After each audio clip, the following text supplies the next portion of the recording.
وسلم إن الدنيا خلقت لكم وأنتم خلقتم للآخرة صدق الله وصدق رسوله النبي الكريم اللهم صل على محمد وعلى آل محمد كما صليت على إبراهيم وعلى آل إبراهيم إنك حميد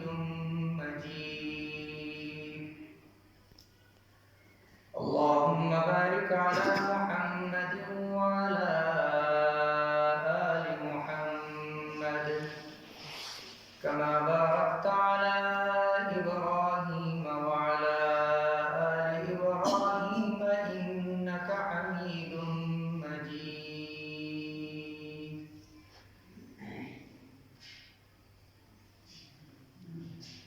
لائق سب احترام محترم سامعین، قرآن مجید سورہ حدید کی ایک آیت کریمہ آپ حضرات کے سامنے تلاوت کی ہے اور ذخیرہ احادیث میں سے آپ صلی اللہ علیہ وسلم کا ایک فرمان تلاوت کیا ہے۔ اللہ رب العزت سے دعا ہے کہ مجھے انہی کی روشنی میں حق سچ کہنے کی توفیق عطا فرمائے، آپ حضرات کو سننے، سمجھنے اور ہم سب کو ان باتوں پر عمل کرنے کی توفیق عطا فرمائے۔ اس آیت مبارکہ میں اللہ رب العزت نے انسان کی زندگی کے مختلف ادوار کو بیان کیا ہے۔ فرمایا اعلموا انما الحیات الدنیا لعب ولہو، فرمایا کہ یہ سمجھ لو، جان لو کہ دنیا کی جو زندگی ہے یہ ایک کھیل ہے۔ لعب اس کھیل کو کہا جاتا ہے اپنی زبان میں کہ جس کھیل سے انسان کو کوئی فائدہ حاصل نہ ہوتا ہو، کہ جیسے ہر انسان کا بچپن ہوتا ہے، بچپن میں جب انسان کھلونوں کے ساتھ کھیلتا ہے تو اس سے نہ تو جسمانی ورزش مراد ہوتی ہے، نہ انسان اپنی ذہنی سکون کے لیے کھیلتا ہے، بلکہ اس وقت کے اندر ایک طبیعت میں کھیل ہوتا ہے کہ اگر اس بچے سے آپ اس کا کھلونا چھین لیں تو ساری کائنات اس کی اس کھلونوں کے اندر ہوتی ہے۔ تو فرمایا کہ سب سے پہلی چیز کہ انسان جب دنیا میں آتا ہے تو فرمایا لعب، کہ یہ دنیا کی زندگی کی ابتدا یہاں سے ہوتی ہے۔ پھر جب اس سے تھوڑا سا آگے جاتا ہے وَلَهْوٌ، پھر وہ اور کھیل کھیلتا ہے کہ جس سے جسمانی ورزش بھی مراد ہوتی ہے۔ فرمایا یہ بچپن سے تھوڑے سے آگے کی عمر ہے، اس کو لہو کہا جاتا ہے۔ پھر جب اس سے آگے اس کی عمر بڑھتی ہے، فرمایا کہ وَزِینَةٌ، جب جوان ہوتا ہے، جوانی تک پہنچتا ہے، تو فرمایا کہ یہ اپنے آپ کو خوبصورت بنانے کی کوشش کرتا ہے۔ اپنے ہم عصر جو ہوتے ہیں،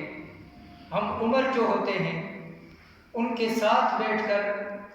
وہ یہ سوچتا ہے کہ ان کے کپڑے اچھے ہیں تو میرے بھی اچھے ہونے چاہیے، اس کے پاس گاڑی اچھی ہے تو میرے پاس اس سے بھی اچھی ہونی چاہیے، اس کا مکان اچھا ہے تو میرا مکان اس سے بھی اچھا ہونا چاہیے، اس کے پاس اتنا پیسہ ہے تو میرے پاس اس سے بھی زیادہ ہونا چاہیے، اور یہاں تک کہ وہ دوسرے دوست سے اپنے آپ کو مفاخرت میں اور تزئین میں زیادہ کرنے کی کوشش کرتا ہے۔ اور جوانی، آپ صلی اللہ علیہ وسلم نے ارشاد فرمایا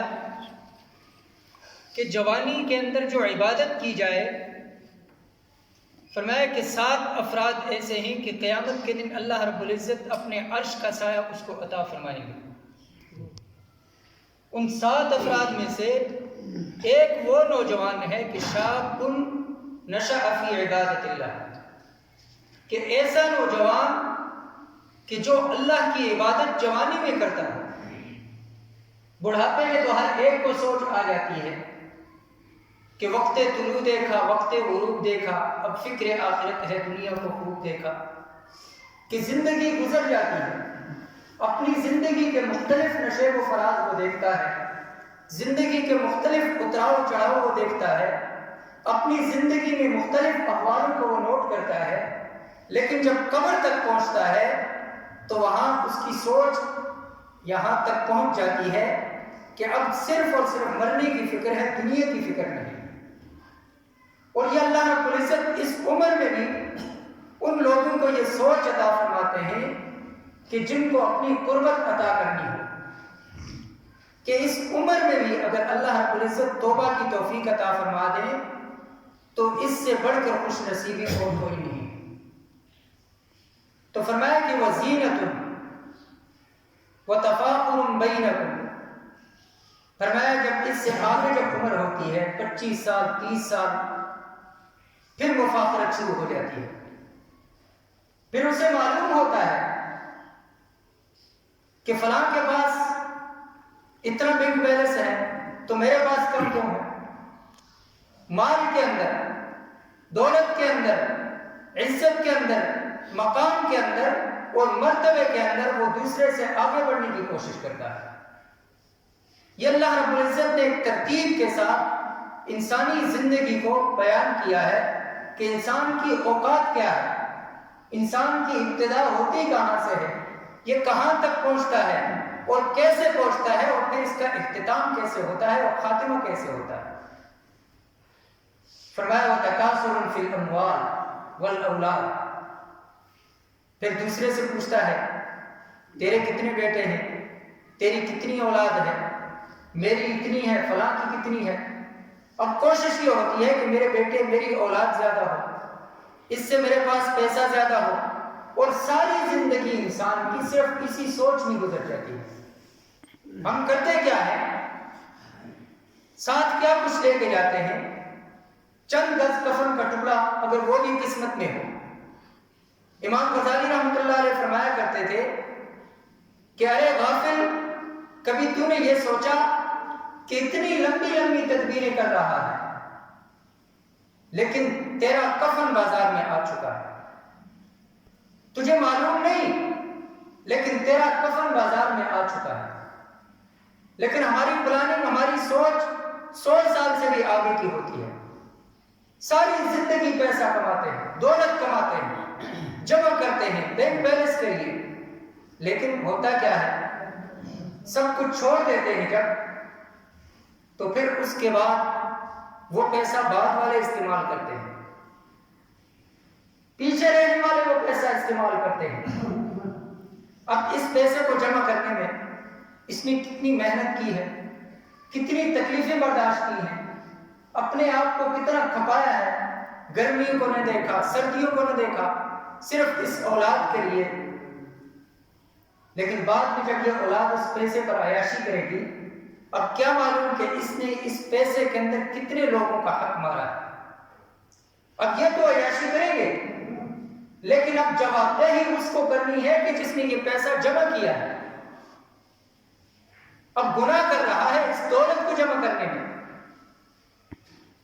تو یہ دولت کس کام آئے گی؟ اللہ نے اگر موقع دیا ہے اس اپنی مختصر سی زندگی میں، تو ہم اس زندگی میں اللہ نے جو ہمیں دیا ہے اس مال میں سے، اس دولت میں سے، حالانکہ ہم اس کے مالک نہیں ہیں، لیکن اللہ نے ہمیں موقع دیا تو ہم اس پیسے کو زیادہ سے زیادہ اللہ کی راہ میں خرچ کریں تاکہ یہ ہمارے لیے صدقہ جاریہ ہو۔ مکان ساتھ نہیں جاتے، دنیا کے اندر آپ تاریخ پڑھ لیں، کتنے بڑے بڑے امیر لوگ گزرے ہیں، مالدار لوگ گزرے ہیں، لیکن یہ تنہا جان جاتی ہے۔ تو فرمایا کہ وَتَكَاثُرٌ فِي الْأَمْوَالِ وَالْأَوْلَادِ، دوسرے مقام پر اللہ رب العزت نے فرمایا الہاکم التکاثر حتی زرتم المقابر، کہ انسان مال کی حرص میں اتنا آگے چلا جاتا ہے کہ آگے بڑھتے بڑھتے بڑھتے یہ حرص اس کو قبر تک پہنچا دیتی ہے۔ اس پیسے کے لالچ میں وہ چلتے چلتے قبر میں جا کرتا ہے، لیکن اسے اندازہ ہی نہیں ہوتا۔ ہم یہ سوچتے ہیں کہ ابھی تو میں جوان ہوں، ابھی تو الحمدللہ صحت مند ہوں، مجھے کوئی بیماری نہیں ہے، لیکن موت وقت بتا کے نہیں آتی، موت پہلے سے دستک دے کر نہیں آتی کہ ہمیں بتایا جائے کہ سمجھ جاؤ اذا جاء اجلهم لا يستأخرون ساعة ولا يستقدمون، جب وقت مقررہ آ جائے گا تو ایک لمحے کی بھی تقدیم اور تاخیر نہیں ہو سکے، تو پھر گھمنڈ کس چیز کا ہے؟ پھر یہ بڑھاؤ چڑھاؤ کس چیز کا ہے؟ یہ اللہ رب العزت بسا اوقات انسان کو امتحان میں ڈالتے ہیں، دے کر بھی آزماتے ہیں اور لے کر بھی آزماتے ہیں۔ دولت دی اس لیے جاتی ہے کہ تاکہ دیکھا جائے کہ خوشی کے لمحات میں یہ اپنے رب کو کتنا یاد کرتا ہے، اور غربت میں اس لیے آزمایا جاتا ہے کہ تاکہ اس کا پتہ چلے یہ پریشانی میں کس قدر اللہ کو یاد کرتا ہے، اور ہر حال میں اپنے رب کو جو یاد کرتے ہیں۔ تو آپ صلی اللہ علیہ وسلم نے فرمایا اول من یدعى الى الجنہ یحمدون اللہ فی السراء والضراء، کہ قیامت کے دن سب سے پہلے جنت کی طرف ان لوگوں کو بلایا جائے گا کہ جو ہر خوشی اور ہر غم میں اللہ کو یاد کرنے والے ہیں۔ غم میں ہر کوئی یاد کرتا ہے کہ جب مصیبت سر پہ پڑتی ہے اس وقت ہر ایک کو رب یاد آتا ہے، لیکن خوشیوں میں ہم اپنے رب کو بھول جاتے ہیں۔ جب شادی ہوتی ہے کسی گھر میں تو اس وقت ہماری نظروں میں شریعت نہیں ہوتی، اپنی خواہشات ہوتی ہیں کہ فلاں نے یہ کیا، میں اس سے بڑھ کر آگے جاؤں گا۔ وہاں ہم نے شریعت نبوی کو نہیں دیکھنا، لیکن جب غم آئے، پریشانی آئے، آزمائش آئے تو ہم سوچتے ہیں کہ اس در کے علاوہ کوئی در نہیں، حالانکہ ہمیں حکم یہ ہے کہ ہر خوشی اور غم میں اپنے رب کو یاد کریں۔ اور اللہ نے اگر کسی کو مال و دولت سے نوازا ہے تو وہ اس پر بھی گھمنڈ نہ کرے، اور اگر کوئی آزمائش میں ہے تو وہ اس سے بھی مایوس نہ ہو۔ آگے اللہ رب العزت نے ایک مثال دی اور بارش کی مثال دی کہ جیسے جب بارش ہو ایک کھیت کے اندر، ابھی تازہ تازہ اس میں ہل چلا ہے، بارش کی ضرورت ہے، وہاں پر بارش ہوئی اور سبزہ ہوگا، پھر دیکھتے ہی دیکھتے وہ بڑا ہوا، پھر آپ نے گندم کو دیکھا ہوگا کہ وہ زرد رنگ کی ہو جاتی ہے، جب پکنے میں آئے تو وہ زرد رنگ کی ہو جاتی ہے، اور پھر اس کے بعد اس کو کاٹا جاتا ہے، پھر تھریشر کیا جاتا ہے، اور فرمایا کہ پھر اس کے بعد وہ بھوسا جو ہے وہ فضا میں اڑتا ہے، اور وہ گندم جو ہے اس کو لوگ کھا جاتے ہیں، اور وہ جو میدان ہے وہ چٹیل ہو جاتا ہے، ختم ہو جاتا ہے۔ کان لم تکن شیئا، دیکھنے والا یہی سمجھتا ہے کہ یہاں کچھ تھا ہی نہیں۔ انسان کی مثال بالکل ایسے ہی ہے کہ جب دنیا میں آئے چھوٹا سا ہوتا ہے، بڑا خوبصورت ہوتا ہے، حسین ہوتا ہے، پھر آگے جب جوانی کی عمر آتی ہے اور زیادہ حسین ہو جاتا ہے، ادھیڑ عمر آتی ہے، پھر بڑھاپا آتا ہے، پھر انسان دنیا سے چلا جاتا ہے کہ علم تکن شیئا، گویا کہ تھا ہی نہیں تھا۔ تو اللہ نے ہمیں یہ موقع دیا ہے کہ اپنی زندگی کے ایک ایک لمحے کو ہم قیمتی جانیں، انہیں ضائع مت کریں، اس لیے کہ اس زندگی کے اندر جو وقت ہمیں ملا ہے مرنے کے بعد، جب آنکھیں بند ہو جائے گی اس وقت کی قدر ہمیں تب آئے گی۔ ہم سوچتے یہ ہیں کہ آج نہیں کل سے نماز شروع کریں گے، پرسوں سے کریں گے، حالانکہ دنیا میں ہم دیکھیں ہم صرف ان زمینوں کے لیے، جائیداد کے لیے، ان چیزوں کے لیے کتنا لوگوں سے لڑتے ہیں، دشمنیاں حد سے آگے چلی جاتی ہیں، نفرتیں دلوں میں پیدا ہوتی ہیں، ایک دوسرے کا راستہ چھوڑ دیتے ہیں، بلانا چھوڑ دیتے ہیں. کیوں؟ زمین کا معاملہ ہے، پیسے کا معاملہ ہے، لین دین کا معاملہ ہے. ایک روایت پڑھی تھی، فرمایا کہ حضرت موسیٰ علیہ السلام اپنے حواریین کے ساتھ ایک مرتبہ جا رہے تھے، تو چلتے چلتے راستے میں بھوک لگ گئی. تو حواریین جو تھے انہوں نے حضرت عیسیٰ علیہ السلام سے فرمایا کہ حضرت ہمیں بھوک لگ رہی ہے، کچھ کھانے کا بندوبست کیا جائے. تو حضرت عیسیٰ علیہ السلام نے اللہ سے دعا کی، تو اللہ رب العزت نے فرمایا کہ یہ سامنے جو باغ آ رہا ہے آپ اس سے کھا لیجئے، لیکن بقدر ضرورت. وہاں جب باغ میں داخل ہوئے، لمبا سفر کیا تھا، وہاں جب پہنچے تھکن تھی، بھوک نے ستایا تھا، تو انہوں نے کھانا شروع کیا. یہاں سے پھل کو توڑ رہے ہیں، وہاں سے توڑ رہے ہیں. اتنے میں مالک آ گیا. مالک جب آیا تو اس نے شور کیا، بستی والوں کو بلایا، کہا کہ میرا باغ لوٹ گیا، انہوں نے میرے باغ کو اجاڑ دیا. تو حضرت عیسیٰ علیہ السلام اللہ کے پیغمبر ہیں، انہوں نے اللہ سے دعا کی کہ یا اللہ ہم تو پیغمبر ہوں، عزت کا مسئلہ ہے. تو اللہ رب العزت نے جتنے بھی پہلے اس کے مالک تھے ان کو زندگی عطا فرمائی. سب وہاں پر موجود ہیں، لڑ رہے ہیں. ایک کہتا ہے میں مالک ہوں، دوسرا کہتا ہے میں مالک ہوں، تیسرا کہتا ہے میں مالک ہوں. اب جو اصل مالک ہے موجودہ جو زندہ تھا اس وقت میں، اب وہ حیران ہو کر دیکھ رہا ہے کہ اب میں تو پہلے اکیلا تھا، اب یہ اتنے سارے کون آ گئے. تو وہ بھاگ گیا. ایک شخص نے اس کو پکڑ کے لایا اور اس سے کہا کہ ظالم، جس شخص کے بارے میں تو نے شور شرابہ کیا ہے تو جانتا ہے وہ کون ہے؟ اس نے کہا نہیں جی میں جانتا نہیں ہوں. تو وہ کہنے لگا کہ یہ اللہ کے پیغمبر ہیں حضرت عیسیٰ علیہ السلام. وہ آیا اور قدموں میں گر گیا، معافی مانگنی شروع کی. حضرت عیسیٰ علیہ السلام نے اس کو کھڑا کیا اور اس کے سر پہ ایسے ہاتھ رکھا اور کہا کہ میرے بھائی، تجھ سے پہلے یہ جو لوگ موجود ہیں یہ بھی سب ایسے ہی کہتے تھے کہ یہ باغ میرا ہے، لیکن باغ لے کر نہیں گئے، یہیں چھوڑ کر گئے ہیں. لیکن اب تو بھی جو ہے نا ایک وقت متعینہ وقت کے اندر تو اس سے فائدہ حاصل کر سکتا ہے، اس کے بعد نہیں. جو متعینہ وقت ہے اللہ نے جو تجھے زندگی دی ہے، اس سے فائدہ حاصل کرنے کا موقع دیا ہے، تو اس سے اتنے وقت تک فائدہ حاصل کر سکتا ہے. جب آنکھ بند ہو جائے گی تیری ملکیت ختم. اب وہاں اس نے توبہ کی، استغفار کیا اور معافی مانگی حضرت عیسیٰ علیہ السلام سے بھی، اللہ سے بھی. تو یہ ہمارے لیے میرے بھائی سبق ہے کہ ہم دل میں جو لالچ لے کر گھوم رہے ہیں، حالانکہ آپ صلی اللہ علیہ وسلم کو تو خزانے کی چابیاں پیش کی گئی اور فرمایا گیا یا رسول اللہ اگر آپ چاہتے ہیں تو اس احد کے پہاڑ کو آپ کے لیے سونا بنا دیا جائے. لیکن آپ کا فقر اختیاری تھا، آپ نے دنیا کو پسند نہیں کیا اور فرمایا کہ الفقر فخری، کہ میرا فقر میرے لیے فخر ہے. کسی بات پر آپ صلی اللہ علیہ وسلم نے فخر نہیں فرمایا. ایک حدیث ہے کہ آپ صلی اللہ علیہ وسلم نے فرمایا کہ قیامت کے دن اللہ رب العزت مجھے تمام بنی آدم کی سرداری عطا فرمائیں گے اور فرمایا کہ ولا فخر، کہ مجھے اس پر فخر نہیں ہے. اور فرمایا کہ میرے ہاتھ میں لوائے حمد ہوگا، لیکن فرمایا مجھے اس پر بھی فخر نہیں. کیوں؟ اس لیے کہ جس آدمی کو اس کے دل میں یہ سوچ ہو، یہ خیال ہو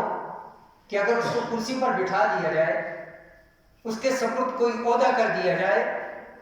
تو وہ یہ سمجھتا ہو کہ یار میں اس کا اہل نہیں ہوں، مجھے ویسے ہی بٹھا دیا گیا ہے، یہاں کسی اور کو بٹھانا چاہیے تھا. اگر غیر متوقع طور پر اس کو بٹھا دیا جائے تو اس کو بڑا اعزاز حاصل ہوتا ہے کہ ہم میں سے کوئی شخص، اگر کسی کو یہ توفیق ہو جائے کہ ایک نماز اس نے مسجد نبوی میں پڑھا تھی، ایک نماز کی صرف امامت کروا دی، اب پوری زندگی میں اب یہ اپنا کل عمل کے اس ایک عمل کو سمجھے گا کہ الحمدللہ مجھے یہ اعزاز حاصل ہے کہ میں نے مسجد نبوی یا مسجد حرام میں ایک نماز کی امامت کی ہے کہ میری بخشش کے لیے یہی کافی ہے، کہ میں وہاں کا اہل نہیں تھا لیکن اللہ نے مجھے یہ موقع دیا، وہاں پر میں نے ایک نماز پڑھائی، اب وہ اس پر فخر کر رہا ہے۔ لیکن یہاں سرور کونین صلی اللہ علیہ وسلم فرما رہے ہیں کہ ولا فخری، کہ میرے ہاتھ میں لوائے حمد بھی ہوگا لیکن مجھے اس پر فخر نہیں ہے، میرے سر پر تمام بنی آدم کی سرداری کا تاج بھی ہوگا لیکن مجھے اس پر بھی فخر نہیں، اس لیے کہ سرداری خود حضور کے قدموں کو چوم رہی ہے، خود سرداری کو فخر ہو رہا ہے، ناز ہو رہا ہے کہ میں حضور صلی اللہ علیہ وسلم کے سر پر سجوں، اور لوائے حمد کو یہ فخر ہو رہا ہے کہ میں اس آنے والے اس آخری پیغمبر کے ہاتھ میں ہوں۔ لیکن یہاں حضور صلی اللہ علیہ وسلم فرما رہے ہیں کہ الفقر فخر، کہ فقر جو ہے یہ میرے لیے فخر ہے، اور فرمایا کہ قیامت کے دن تمام غربا جو ہوں گے وہ میرے جھنڈے کے نیچے ہوں گے۔ یہ مایوسی کی بات نہیں، ہاں اللہ نے جن کو دیا ہے یہ ان کے لیے ایک امتحان ہے کہ وہ اس دیے ہوئے مال کو اللہ کی راہ میں خرچ کر کے اتمام حجت قائم کر لیں، اپنے لیے صدقہ جاریہ بنا لیں اس کو، اور مقابلہ کریں نیکی کے کاموں میں۔ وَسَارِعُوا إِلَىٰ مَغْفِرَةٍ مِّن رَّبِّكُمْ وَجَنَّةٍ عَرْضُهَا السَّمَاوَاتُ وَالْأَرْضُ، فرمایا اگر مقابلہ تم نے کرنا ہے تو مال دولت میں مت کرو، مقابلہ کرنا ہے تو نیکی کے کاموں میں کرو۔ اور صحابہ اکرام نے یہ کر کے دکھایا، ہمارے لیے معیار صحابہ اکرام ہیں، انہوں نے یہ سب کچھ کر کے دکھایا ہے۔ حضرت عمر فاروق رضی اللہ تعالی عنہ ساری زندگی کا سیدنا صدیق اکبر رضی اللہ تعالی عنہ سے نیکی کے کاموں میں مقابلہ رہتا ہے۔ سیدنا صدیق اکبر رضی اللہ تعالی عنہ کا جب انتقال ہوا تو اس سے پہلے روز یہ سیدنا صدیق اکبر رضی اللہ تعالی عنہ کا پیچھا کرتے کہ صبح تہجد کی نماز ادا کرتے اور اس کے بعد یہ اپنے چہرے مبارک کو لپیٹ کر ایک ویرانے کی طرف چلتے اور وہاں جا کر دیکھتے کہ ایک جھونپڑی ہے، اس میں داخل ہوتے اور وہاں پر ایک بڑھیا ہے جو نابینا ہے، اس کے گھر سے برتن اٹھاتے، پانی بھر کے لاتے، گھر میں رکھتے، آٹا گوندتے، روٹی پکا کے رکھتے۔ تو جب ان کا انتقال ہوا تو حضرت عمر رضی اللہ تعالیٰ عنہ کے دل میں یہ خیال آیا کہ اب یہ جو خدمت ہے یہ میرے حق میں آئے گی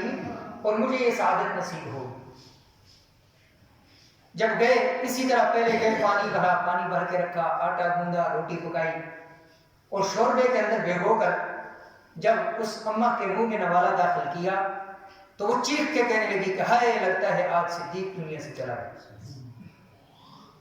تو حضرت عمر رضی اللہ تعالیٰ عنہ کی آنکھوں سے آنسو جاری ہو گئے، پوچھنے لگے اماں تجھے کیسے علم ہوا؟ میں نے تو بتایا بھی نہیں، میں بولا بھی نہیں، گفتگو بھی نہیں ہوئی، خاموشی کے ساتھ آیا کہ تاکہ اس کو احساس نہ ہو۔ فرمانے لگی کہ بیٹا اسے وہ یہ جانتا تھا کہ میرے منہ میں دانت نہیں ہے، وہ نوالے کو چبا کر میرے منہ میں ڈالا کرتا تھا۔ وہاں سے فرمانے لگے کہ صدیق تیرا مقابلہ کوئی نہیں کر سکتا۔ یہاں میں عاجز ہوں۔ مقابلے ایسے کیا کرتے تھے۔ غزوہ تبوک کے موقع پر آپ صلی اللہ علیہ وسلم نے جب اعلان فرمایا چندے کے لیے تو حضرت عمر رضی اللہ تعالیٰ عنہ کی اس وقت مالی حالت سیدنا صدیق اکبر سے بہتر تھی کہ حضرت صدیق نے تو اپنا سب کچھ اللہ کی راہ میں لوٹا دیا تھا۔ تو اس وقت ان کے دل میں خیال آیا کہ آج میں صدیق سے آگے بڑھ جاؤں گا۔ گئے اپنے گھر سے مال آدھا گھر میں رکھا اور آدھا اٹھایا اور آپ صلی اللہ علیہ وسلم کی خدمت میں حاضر کیا۔ اور سیدنا صدیق اکبر رضی اللہ تعالیٰ عنہ آ رہے ہیں دیوار پر ہاتھ پھیر کر کہ وہاں اگر کوئی سوئی باقی ہے تو اس کو بھی ساتھ لیا جائے کہ حضور کے فرمان میں تکمیل ہو سکے، اور اپنا جو لباس ہے وہ بھی اتار کر ڈال دیا ہے اور کاٹ کا لباس پہن کر آئے۔ تو آپ صلی اللہ علیہ وسلم نے جب حالت دیکھی تو پہلے سوال حضرت عمر سے کیا یہ نہیں پوچھا کہ بتاؤ کیا لے کر آئے ہو، پوچھا کہ عمر کیا چھوڑ کے آئے ہو؟ تو حضرت عمر نے فرمایا کہ یا رسول اللہ آدھا چھوڑ کے آیا ہوں اور آدھا لے کے آیا ہوں۔ اور سیدنا صدیق اکبر رضی اللہ تعالیٰ عنہ سے جب پوچھا کہ بتا تو کیا چھوڑ کے آیا ہے، وہ فرمانے لگے کہ اللہ اور اس کے رسول کا نام چھوڑ کے آیا ہے اور اس ٹاٹ کے لباس میں آیا ہے۔ روایت میں آتا ہے کہ اتنے میں حضرت جبرائیل علیہ السلام اسی لباس کی ابتدا کرتے ہوئے حاضر ہوئے اور فرمانے لگے کہ آقا آج صدیق نے جو لباس پہنا ہے میں نے بھی ابتدا کی ہے اور عرش پر ملائکہ نے بھی اس کی ابتدا کی ہے کہ صدیق کی یہ جو عمل ہے اللہ کو اتنا پسند آیا ہے کہ نوریوں نے بھی حضرت صدیق کی ابتدا کی۔ تو اگر مقابلہ ہو تو ان چیزوں میں مقابلہ کیا جائے کہ میں نے آج دن میں آپ صلی اللہ علیہ وسلم پر اتنا درود پڑھا ہے، تو دوسرا جب سنتا ہے تو اس کی کوشش یہ ہو کہ اس نے 1000 پڑھا ہے میں 2000 پڑھوں۔ ایک اگر 1 سپارہ تلاوت کرتا ہے دوسرے کی کوشش ہو میں 2 سپارہ تلاوت کروں۔ ایک اگر تہجد کی نماز پڑھ رہا ہے دوسرا کوشش کرے کہ میں واقعی بھی پڑھوں، اشراق بھی پڑھوں، چاشت بھی پڑھوں۔ یہ چیزیں کام آئیں گی، یہ مقابلہ کام آئے گا۔ یہ مقابلہ ہرگز کام نہیں آئے گا کہ اس کے پاس اتنی اچھی کوٹھی ہے تو میں اس سے زیادہ خرچہ کر کے اس سے زیادہ اچھی کوٹھی بنا لوں۔ تو اس لیے میرے بھائیوں اس مختصر زندگی کو قیمتی بنائیے اور اس زندگی کے اندر ہم جو عمل بھی کرتے ہیں یاد رکھیے ہمارا ایک ایک عمل ما یلفظ من قول الا لدیہ رقیب عتید، فرمایا کہ جو زبان سے ہم نکالتے ہیں ملائکہ وہ سب کچھ لکھ لیتے ہیں۔ ہماری زبان سے ہر نکلنے والا جملہ ہمارے لیے وبال جان بن سکتا ہے۔ اس لیے آج ہم دیکھیے کہ ہماری اگر کوئی بھی محفل ہو تو اس کی ابتدا غیبت اور جھوٹ سے ہوتی ہے اور اس کی انتہا نفرت اور دوری سے ہوتی ہے۔ اس لیے اپنی محفلوں کے اندر خاص طور پر اس کا اہتمام کریں کہ اپنی زبان کو قابو میں رکھیں۔ ہم یہ سوچتے ہیں کہ وہاں جائیں گے اللہ کے سامنے کھڑے ہوں گے، وہاں جواب دہی اتنی آسان نہیں ہے، اتنی آسان نہیں ہے۔ زبان بند ہو جائے گی اور جب حساب و کتاب کا عمل شروع ہوگا انسان کا ایک ایک عضو اس کے خلاف گواہی دے گا۔ ایک ایک عضو جب گواہی دے گا تو یہ جو کھال ہے نا انسان کی، یہ کھال ہے، یہ اپنی چمڑی کو مخاطب کر کے کہے گا وقالت لجلودہم لما شہدتم علینا، کیا تم میرے خلاف کیوں گواہی دے رہی ہے؟ یہ کہے گی قالوا انطقنا اللہ الذی انطق کل شیء، آج ہمارے بس میں کچھ نہیں ہے، اللہ نے ہر چیز کو گویائی عطا فرما دی ہے، ہر چیز گواہی دے گی۔ قدم کہیں گے کہ یہ مجھے استعمال کر کے اس گناہ پر گیا تھا، کان کہیں گے کہ مجھ سے یہ غلط چیزیں سنتا تھا، زبان کہے گی کہ یہ مجھ سے غلط بولتا تھا۔ تو اس لیے اپنی زبانوں کو قابو میں رکھیں، زبانوں کو بولنے میں خاص طور پر احتیاط کریں اور بولتے ہوئے یہ سوچیں کہ ہم جو بول رہے ہیں یہ لغو اور فضول نہیں ہے، فرشتے اس کو لکھ رہے ہیں۔ اگر کسی محفل میں جائیں تو وہاں اگر گفتگو کرنی ہو تو بقدر ضرورت گفتگو کریں، اتنی گفتگو نہ ہو کہ ہماری گفتگو بھی ایسی ہوتی ہے کہ جس کا حاصل ہمیں کچھ بھی نہیں ہوتا۔ صحابہ کرام کی محفلیں کیسی ہوا کرتی تھی کہ وہاں جب وہ بیٹھتے تھے تو ذکر اللہ ہوتا تھا، تسبیحات ہوتی تھی اور ان پر رقت اس قدر طاری ہو جاتی تھی۔ آج ہم دیکھیں کہ جمعے کے اندر الحمدللہ مسجد فل ہوتی ہے، عام نمازوں میں کیوں نہیں ہوتی؟ آیا ہم مسلمان نہیں؟ آپ صلی اللہ علیہ وسلم کے دور میں تو مسلمان اور کافر کے درمیان تمیز یہی ہوتی تھی کہ بین العبد و بین الکفر ترک الصلاۃ۔ صحابہ کرام فرماتے تھے کہ ہم جانتے تھے کہ جو نماز نہیں پڑھتا تھا تو ہم سمجھ لیتے تھے کہ یہ کافر ہے، اور جو مسلمان ہوتا تھا وہ مسجد آتا تھا، اور اس وقت کے اندر جو منافقین ہوتے تھے وہ بھی صف اول کے شاہ سوار ہوتے تھے۔ لیکن آج ہمیں اگر سامنے بیٹھ کر کوئی منافق کہہ دے تو ہم اس کے پیچھے ہو جاتے ہیں، اس کو قتل کرنے تک تیار ہو جاتے ہیں کہ اس نے مجھے منافق کیوں کہا۔ حالانکہ ایک روایت مفتی صاحب تشریف فرما ہے، نظروں سے گزری ہے کہ آپ صلی اللہ علیہ وسلم نے ارشاد فرمایا کہ جو فجر اور عشاء کی نماز کو چھوڑ دے فرمایا اللہ اس کے دل میں نفاق ڈال دیتے ہیں، اور پھر اللہ کی مرضی ہے کہ وہ منافق کی موت مرے یا مسلمان کی موت مرے۔ نمازیں ہم چھوڑ رہے ہیں، جب جنت والے جنت میں چلے جائیں گے، دوزخ والے دوزخ میں چلے جائیں گے، تو سورہ مدثر کے اندر اللہ رب العزت نے وہ منظر کشی کی ہے کہ پھر اللہ رب العزت جنت والوں کے لیے ایک روشن دان کھولیں گے، اور وہاں سے وہ اپنے صرف رشتہ داروں کو جہنم میں جلتا ہوا دیکھیں گے، اور اللہ رب العزت سے یہ اجازت مانگیں گے کہ یا اللہ ہمیں اجازت دیجئے کہ ہم ان سے سوال کر سکیں کہ یہ جہنم میں کیسے پہنچے اور کیوں پہنچے۔ تو اللہ رب العزت اجازت دیں گے، وہاں جب ان کی آپس میں ملاقات ہوگی تو وہ سوال کریں گے کہ بتاؤ کہ تمہیں جہنم میں پہنچانے کا سبب کیا بنا، ما سلککم فی سقر؟ تو سب سے پہلا جواب پتہ ہے کیا دیں گے؟ قالوا لم نک من المصلین، کہ ہم دنیا میں نماز نہیں پڑھتے، ہم نماز نہیں پڑھتے تھے۔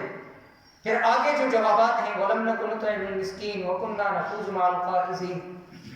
لیکن سب سے پہلا جو جواب ہوگا وہ کہیں گے کہ ہم دنیا کے اندر نماز نہیں پڑھتے تھے۔ اور ترمذی شریف کی روایت ہے، آپ صلی اللہ علیہ وسلم نے فرمایا